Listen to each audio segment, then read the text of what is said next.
For more details, we're joined live by Rifdah, who is the granddaughter of Shariefa Khan. Thank you so much for joining us. And first of all, our condolences from all of us here at ENCA.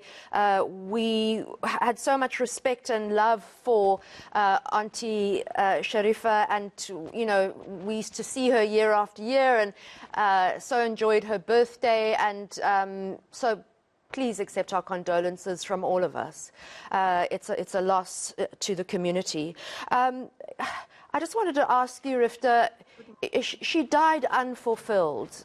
She said towards the end of her life that she didn't even want to talk about the forced removals and the absolute pain of those forced removals and not being able to live back in District 6 towards the end of her life. It was just too traumatic for her. Good morning. Thank you very much for having me this morning, and thank you for the condolences. So yes, you are right. She did die unfulfilled, but you know what? She was the strongest woman that we knew. She was no stranger to tough times. She had gone through so many things in her life, but always came out stronger. Some examples of the trials that she faced whilst living in District 6 was that she lost two of her daughters at very young ages. The first one as a result of a pedestrian vehicle accident, so as you can imagine, that's quite traumatic. And the second as a result of leukemia. So just as these incidents allowed her to display her strength and her courage, so too did the pain of losing her home and her shop in District 6 allow her to do the same. Growing up, I always remember, you know, relaying stories to us about the Bombay Cafe, where both my grandparents worked tooth and nail to earn a living and to look after their 7 children. And when this was suddenly taken away from them, they were heartbroken. My granny, or as we called her mama, often became teary and very emotional when reminiscing about these moments. But because of her strong personality, she always made the best of what she was presented. And she went and she started a new life with her family in the islands. She was extremely grateful to have a roof over her head and being able to still put food on the table for her family. And she lived a long and fruitful life. And, you know, as you get older, your perspective on life changes, and what was important to you before may not be as important to you years later. And so I noticed that there were 2 final things that she would have liked to achieve before she passed.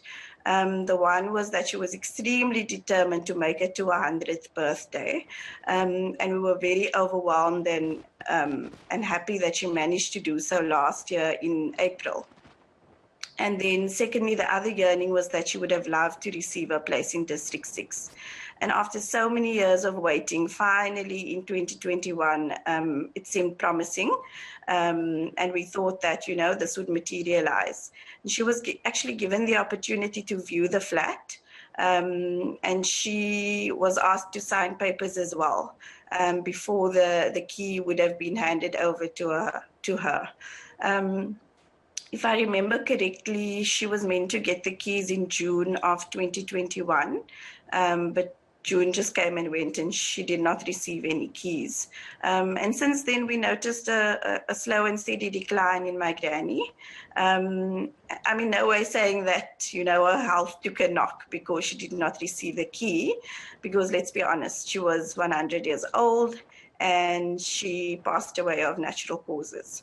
So over the past few months, we actually opted not to speak to her about the flat at all because it worked her up and got her emotional.